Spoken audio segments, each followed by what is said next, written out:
यहाँ पर एक प्रश्न दिया गया जो कि है बहुपद x² - 3 के शून्यक ज्ञात कीजिए। शून्यकों और गुणांकों के बीच के संबंध की सत्यता की जांच कीजिए।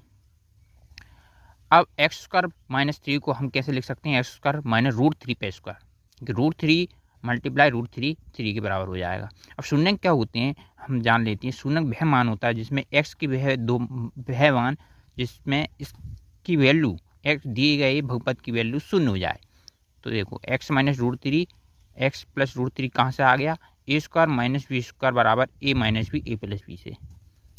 अब इसका मान जब शून्य होगा और इसका मान शून्य होगा तो इसमें x की वैल्यू एक आ जाएगी √3, एक आ जाएगी -√3।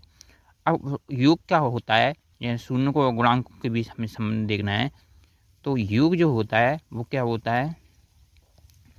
-√3 + √3 को ऐड करने पर 0 के बराबर आ जाए तो एक शब्द समय क्या होती है हमारी ax² + bx + c।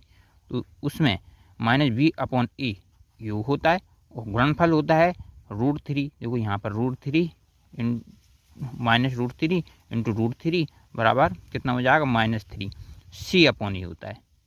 किससे? सर्वसमी का ax² + bx + c से तुलना करने पर c/a होता है गुणनफल और योग होता है -b/a।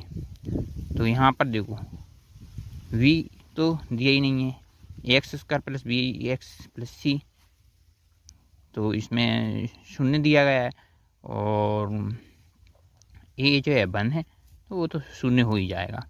और c/a में क्या करेंगे हम?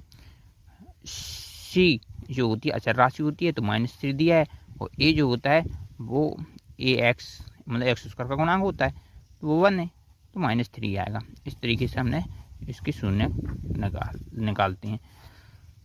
अब एक और प्रश्न जो दिया गया है बहुपद y = px का ग्राफ नीचे आकृति में दिया गया px के शून्यकों को ज्ञात कीजिए। तो ऐसे में क्या करेंगे? px जो है कि वह मान या y के वह मान जिस पर px की वैल्यू 0 हो जाए। अब देखो यहाँ पर ये जो ग्राफ है यहाँ पर वैल्यू y की शून्य है, 1 2 3 बिंदु पर शून्य है और यहाँ पर 2 बिंदु पर शून्य है। तो पहले में 3 शून्य होंगे और दूसरे में दो शून्य होंगी, ठीक है ना? तो इस तरीके से इसको हल करेंगे। Thank you.